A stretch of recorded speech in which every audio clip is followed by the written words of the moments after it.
Welcome back mga kaubayan dito sa aking YouTube channel. Mamaya sa bandang huli ng video ko ay magsha-shoutout ulit tayo at may nakalimutan akong i-shoutout kung nakaraan.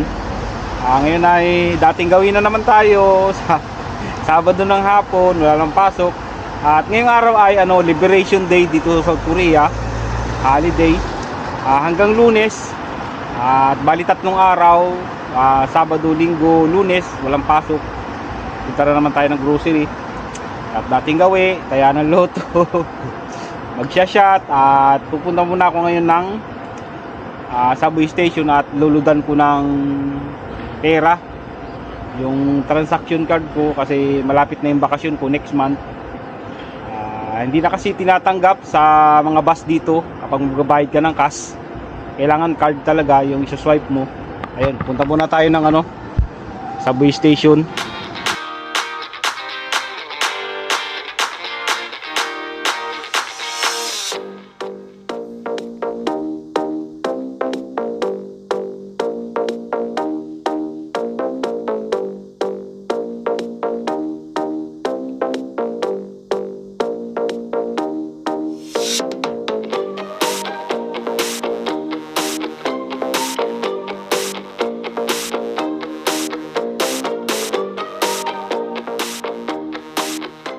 Dito na tayo sa subway station.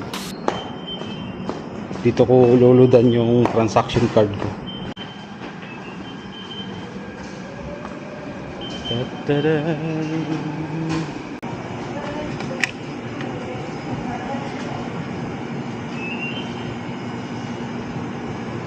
Card.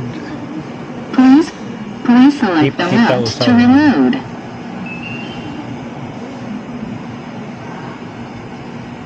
Yes. Please insert amount of money to reload and wait a moment. 50,000 won. 2 3 4 5. Dami. Okay. Naman tayo ngayon sa grocery at may ilang bibili na naman ako dito. Pandagdag na naman sa pasalubong, saka makakain mamaya.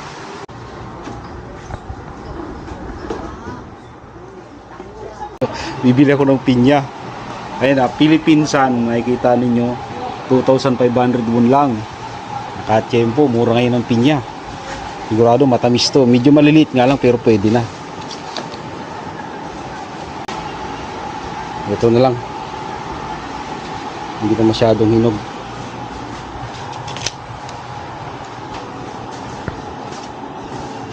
Hindi mo na bibili ng saging kasi may saging pa ako ron. Daming mga kabayan klase ng peach dito. Sarap yan. Avocado, di mo na bibili ng avocado, pangit yung mga avocado ngayon. Ito yung peach na binigay ng amo namin nung nakaraan. May natira pa nga nun sa akin. Melon, no? Ang mahal ng melon mga kabayan, no? Ano kalaki? 9,900 won. 400 pesos sa pera natin. Yung sardinas na paborito ko. Lagi namang nakasale to. Ayan, pang ulam bukas. Baka mapulutan na rin mamaya, pero bala ko mamaya ay bibili ako ng pizza para habang manguya-nguya pag yung nanonood ng pelikula. Nakasale mga kabayan, no? Laki ng binaba. 4,251 naging 1,981 lang. 300 grams. Tapos ang try ko namang ihalo ngayon ay talong. Bili ako ng talong. Parang mas mura yung talong ngayon. Ayun, mura nga. 5 piraso ay 2,981. Ayan, 5 piraso na. Ito pwede na to. 5 piraso na yan. Pero hindi ko naman yan ilahalo lahat. Mga 3 piraso lang.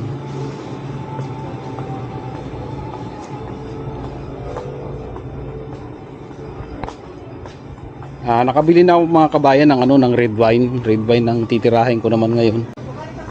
Bibili ako ng dalawa. Paunti-unti lang kasi hindi kakasya sa bag eh. Isa nito. Nakasale yan mga kabayan, oh. Ayan, oh. 5 piraso, 4,551. Yan. Bili ako ng 2 piraso. 2 pack. Iba-ibang flavor. Pag binibili ako, titingnan din dapat yung expiration. Saka ito. Ay, hindi. Nakabili na pala ako nun. Ito naman. Ayan, naka-sale din. Ayan, oh. 4 na piraso, 4,981. Dating 6,001. Tapos titingnan natin yung expiration para naman mahirap kasi yung isang buwan na expired na. Ayan, oh. Ayos to mga kabayan. Ayan, oh. 2027 February pa expired. Ayan. Bili na rin ako ng chocolate. Ito, naka-sale naman, oh. Ito naman lagi yung binibili ko pag nagbabakasyon ako. Marami na rin to mga kabayan. Ayan, oh, naka-sale siya. Dating 8,000 won, naging 6,981 na lang. At 416 grams. Ayan. Dalawa na yung bibilhin ko para marami yung nabibigyan din ibang kapitbahay. At ito ngayon lang yung bibilhin ko. Tapos didiretso muna ako ng tayaan ng loto. Tapos pagkagaling ko sa tayaan ng loto, bibili naman tayo ng pizza. Matagal-tagal na rin akong hindi nakakain ng pizza. Nabayaran ko na to. Nandito na ulit tayo sa tayaan ng loto. 10,000 won na naman yung itataya ko ngayon. 10 combination ng number ito, 10,000 won, 400 pesos din. Parang nakakahinayang itaya sa loto, pero wala tayong magagawa. Gusto nating tumama. Siyempre kapag tumataya, may pag-asang tumama. Nakatayaan ulit tayo ng loto mga kabayan. Abangan na naman natin mamaya. Maulan dito ngayon sa Korea. Abangan natin mamaya alas 9, 6:45 loto draw dito sa South Korea. Tingnan ulit natin kung makakailan tayo. Okay.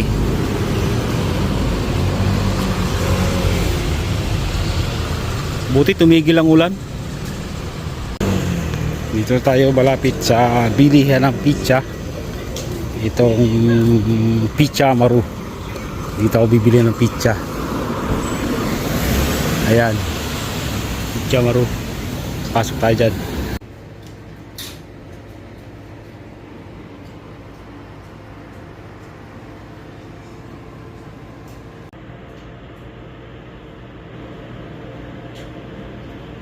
Nakabili na tayo ng pizza. Ang nito ay Hawaiian shrimp pizza. Yan, sa Pizza Maru. Ito na ulit tayo Saturday night mga bayan.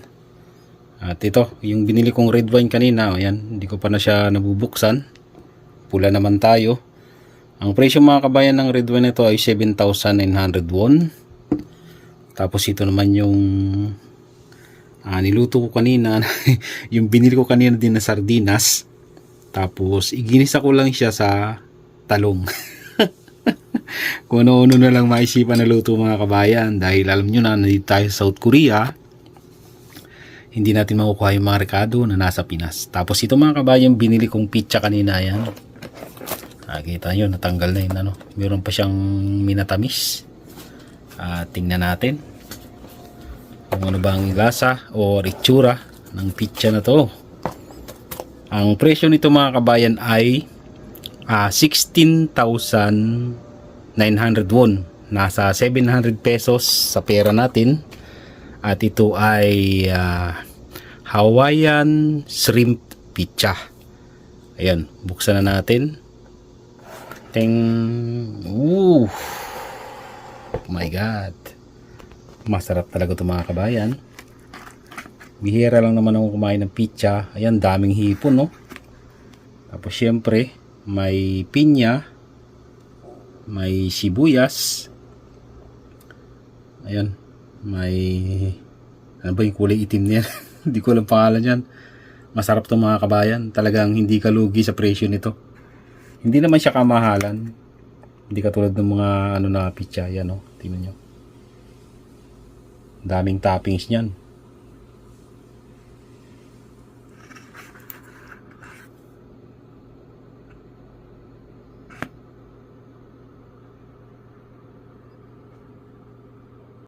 Maganda-ganda ngayon kasi 3 araw walang pasok. Hanggang Lunes walang pasok. Holiday. Yun. Tagay na tayo ng red wine.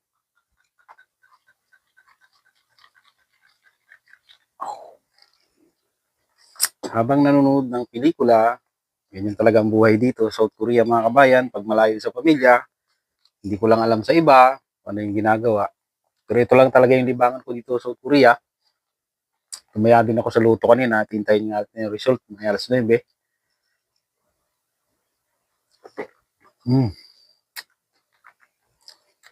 Ito na yung pizza, tikman na natin.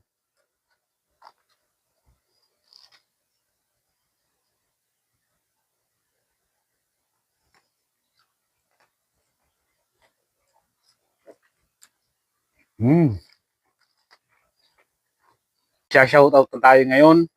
Unahin ko to si Richard Maravillas, waiting ng employer. Palaki shoutout kuya sa next video.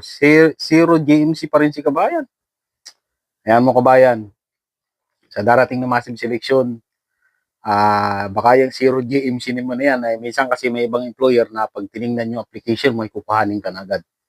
Baka yun para sa iyo kabayan. Good luck kabayan sa susunod na massive selection. At pangalawa ay si Francel Anila. Kuya Pinong, pa-shoutout po. Gusto ko po magtrabaho dyan sa Korea at makatulong sa pamilya. Ganoon naman talaga tayo lahat mga kabayan. Ano? Kaya natin gustong magtrabaho dito sa Korea. Siyempre, malaki yung sweldo dito. At siyempre, para makatulong sa pamilya. Ganoon talaga. Unang-una, makapagpundar ng lupa't bahay, makaipon, makatulong sa pamilya. Good luck din sa iyo kabayan. At ang video natin ngayon ay may nabasa ako na isang kababayan natin na nasa Pinas na gustong makabalik dito. Pero ito, basahin natin. Mga ma'am, sir, tanong ko po sana situation ko. Ngayon, nag-overstay ako ng 4 years sa South Korea 5 years ago. 5 taon nang nakakaraan. Pero nag-voluntary exit ako noong June 2021 nung umumupa ng COVID-19. Ngayon, pumasok po ako sa isang Korean language school. Nagbabaka sakali na makabalik ulit dyan sa South Korea pero as CPS worker. Kasi marireject po ba ako dahil sa past illegal overstay ko po? Ayun, dati pala siyang nag-TNT dito sa South Korea. Maraming bali-balita nun dati na nakakabalik naman daw. Yung mga dating TNT dito, na sinasabi ng iba na kapag nakalipas na yung 10 years o 5 years, ay pwede ka nang makabalik ulit dito sa South Korea as a factory worker or EPS factory worker. At ito nga ay parang nag-aaral sa Korean language as gusto makabalik dito sa South Korea. Dati, may balita noon na nakakabalik naman daw. Kahit nag-TNT, palipasin lang yung 5 years, 10 years. Pero ngayon mga kabayan, ewan ko lang. Mahirap sumugal ngayon mga kabayan. Mahigpit na ngayon sila. At meron nga akong nababalitaan din na A to A sa Incheon Airport. Sa immigration sa Pilipinas, makakalusot ka. Pagdating sa Incheon Airport, doon na. At yatawag na A to A. Ano ba ibig sabihin ng A to A na yan? Parang harangin ka sa airport at hindi ka na makakapasok dito sa South Korea. Kapag na-detect nila na nag-TNT ka at may record ka sa immigration, sa Incheon, wala na. Hindi ka na mapapasok hindi South Korea, pauwiin ko na lang. Sa sitwasyon ni kabayan, nagbabaka sakali siya, pero para sa akin, wag na eh. Kasi mahigpit talaga ngayon mga kabayan. Wala nang nakakalusot ngayon na dating nag-TNT, halimbawa, nag-aral kayo ng Korean language na nakapasa kayo sa EPS topic exam, at nagkaroon kayo ng CCBI, ay syempre, yun, yung iba kasi, CCBI pa lang, rejected na. Hindi na na-issue ng CCBI. Doon sa mga hindi pa nakakalam, CCBI, working visa, yan ay para sa mga EPS factory worker. Rejected. Tapos yung iba naman, hindi na re-reject yung CCBI, pero pagdating ng Incheon Airport, hinaharang na, hindi na pinapapasok ng South Korea. Mas masakit yung ganun kasi gumastos ka na. May nagsasabi din na pwede naman daw subukan, wala naman daw mawawala. Hindi ganun yun. Malaki ang mawawala sa'yo kapag sinubukan mo. Kasi ngayon mga kabayan, napakahigpit na talaga sa immigration sa Incheon Airport dito. Yung isang Koreano nga nagtatanong sa akin na pagkatapos ba daw ng kontrata ko, kung pwede pa raw ba bumalik daw ako. Sabi niya sa akin, bumalik ka pa. Sabi ko hindi na kasi nakadalawang contract na ako, hindi na pwede. Sabi niya, magpalit daw ako ng pangalan para makabalik dito. Hindi rin pwede mga kabayan. Dahil sa fingerprints pa lang, alam na nila na galing ka dito South Korea. Kaya doon sa mga dating TNT, advice lang sa inyo para hindi masayang ang oras ninyo, ang pagod ninyo, mahirap mag-aaral ng Korean language. Advice ko lang sa inyo, kayo pa rin naman susunod, advice ko lang to, bahala kayo, susubukan niyo ulit, pero sa ngayon talaga, wala ng pag-asa. Huwag niyo nang pangarapin. Kung kayo ay dating nag-TNT dito South Korea at nasa Pinas kayo, gustong bumalik dito, wag na. Mag-apply na lang kayo sa ibang bansa.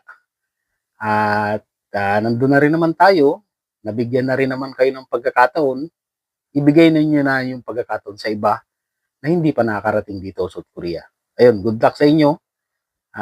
Malamang Europe, ganyan, kasi may katrabaho ko dito dati na nasa Europe ngayon.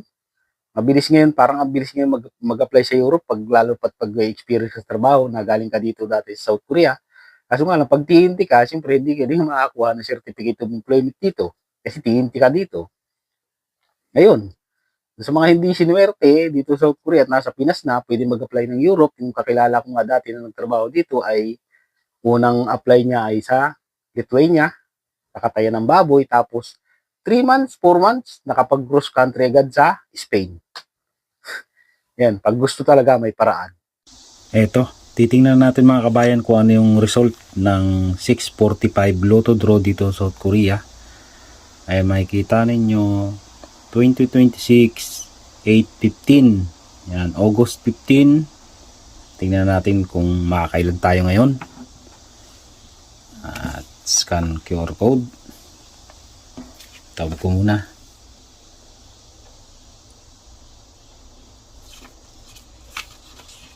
Ito na. Tingnan natin. Open link. Wow. Tika.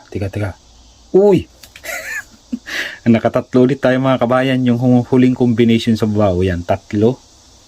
Nakakita ninyo. Yan. Panalo tayo. Dito. Yan o. 5,000 won. Ang price ng unang 5 combination natin. At yung pangalawa.